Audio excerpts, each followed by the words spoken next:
Welcome back, guys. It's the Tightwad, and today I'm going to show you how to fix your American Standard Champion 4 toilet commode whenever it's leaking.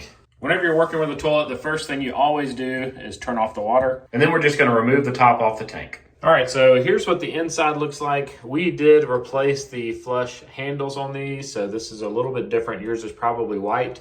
The culprit for the phantom flushes or for the slow leak is that white ring that you see. Sometimes they're blue, but it's in the middle of this green clamshell-like plunger in the middle. So the next thing you need to do is flush your toilet to get some of the water out.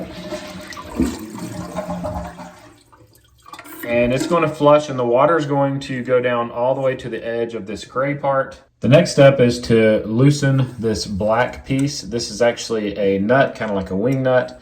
So you will turn it lefty-loosey, and it should release itself. And you'll have a series of clicks that happen. So your kit's going to come with the red gasket that you're going to pull off of here and replace. And it's also going to come with a white piece or a blue piece like this. So this is the actual issue. Whenever it starts to leak, this will get a little bit of a bevel to it that makes it start leaking. So you can see this one's not completely flat anymore like the new one is. This is the kit that American Standard sent us. All we had to do was show proof of purchase, and it comes with that red ring, the clear or blue ring, and then this black plastic piece that goes on the flush valve as well. All right, so for this one, you're just going to pull this red piece off. Make sure you see where the little groove is, where the new one goes on. Make sure it's not twisted or anything, and it's seated properly. All right, so you have your new ring here, and it's the same on both sides. It doesn't matter which orientation you have it, but it's just going to slide down on here. Make sure you slide it down so it's flat against this piece right here. Now you just want to look at these 4 notches, and those need to line up with the notches inside this piece. Now I'm just going to lift that green plunger out, and I'm going to set this on top, and I'm going to twist it until I feel it lock into place. So if I go back and forth, I can tell it's put in correctly.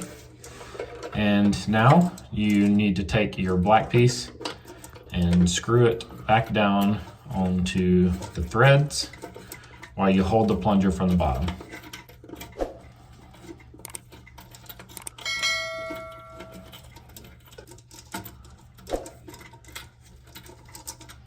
You'll notice there's a little tiny piece sticking up right here. That's when you know that you've got it connected correctly. You're going to hear a click as I go past it right here.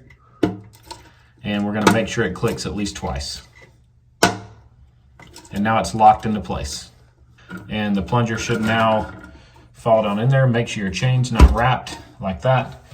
The other piece that they sent is to replace the end of this. This is your fill tube, so this is what's spraying the water back in the tank. But I'm going to put this back on the tube, so it goes right here on this side. And the water is going to come out of here and fill that up, which is going to, at the same time, fill the tank.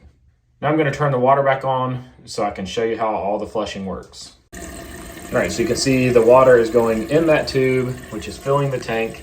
Once it's full, we'll be able to do a test flush. So the flush works, the fill works. You shouldn't have any more issues with leaking. But just know that those seals do wear out over time, so you will need to replace it again, probably in the next year.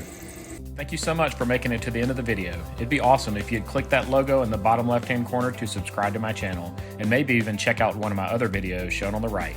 As always, I hope you guys have a great day.